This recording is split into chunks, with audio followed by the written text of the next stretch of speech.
Hello guys, and welcome back to another video. Today we're going to be exploring how to make day and night cycles, specifically in the Godot programming language, or game engine I should say. This video is not very long, and all of the project files that I have for this will be in the description of the video, but if you really want to figure out how it works, you should watch the video. And yeah, enjoy. What's going on guys? Welcome back to another video. I'm going to be showing you guys a day and night cycle in Godot today. So here you can see in the editor is always nighttime, and here's my terrain. And if I press play, you'll see that it's starting out as, it's going to start out as nighttime. You can see I have stars as well as clouds.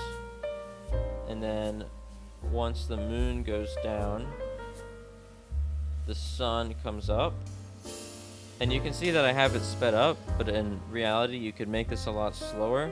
That way it really mimics a day and night cycle. And I also included some crescents, so the moon, and while it's going down, we'll start eclipsing, so whenever the moon comes back up, as you'll see, just have to give it a second. Also, there's a dawn and dusk feature as well, so now the moon has changed. So I'm going to be walking you guys through the code for this. You can see in my environment that I just have a node 3D. The most important things here is the directional light and the world environment. You don't actually need any of the other stuff. Everything else is just for demonstration purposes. So if we look on the world environment, we've got a script, and it has a couple of different things in it. So it's accessing the directional light. We're controlling the UI so we can see when it's daytime or nighttime. We have the start time. We have the start time of day.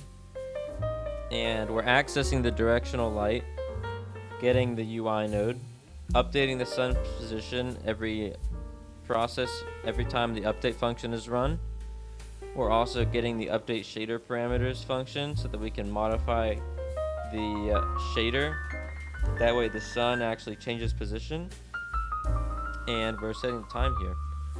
So you can see I have the rotation speed here that sets how quickly the day and nighttime cycles, and we're rotating it on the x-axis by the delta times the rotation speed.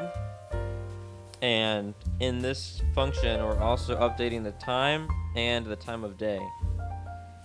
So I'm gonna have a link to all of this in the description of this video.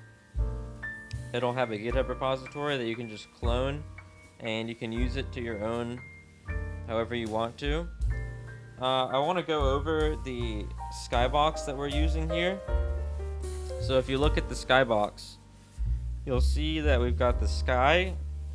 So we need to go into the sky material and look at the parameters. So there's a couple of different things that you can modify here. You've got 3 different noises. That's the clouds. So I have a Voronoi at the bottom, and then I think these are 2 Perlin noises.